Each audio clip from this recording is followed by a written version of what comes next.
The crew of a Dundee-based submarine who lost their lives in 1944 were among the war dead remembered at a ceremony in the city today. The commemorations took place to mark the Soviet victory in the Great Patriotic War. Laura Hamilton reports.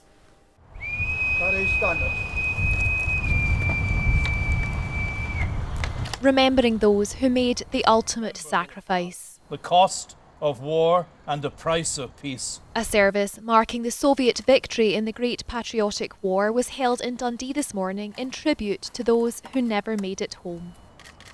It's a sacred duty for every Russian to pay respect and pay tribute to those who have fallen during the Second World War.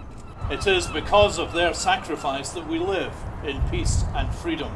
The ceremony is held here because a submarine based in the city, carrying 51 crew, was sunk in error by the RAF as it left to join the Soviet Northern Fleet.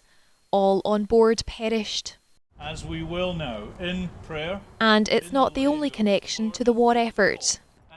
It's very important to the city because the submarine cover for the Arctic convoys that sailed to Russia, bringing vital supplies to the Soviet Union and the Red Army in the Great Patriotic War, their submarine cover was actually organised from here in Dundee.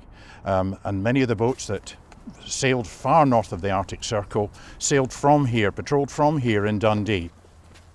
Today was an opportunity for reflection. There is a very old saying that those who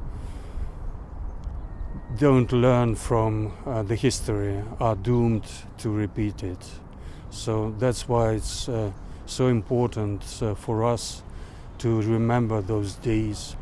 Decades on, diplomats and veterans still gather here to remember their shared history and the lives lost. Laura Hamilton, STV News, Dundee.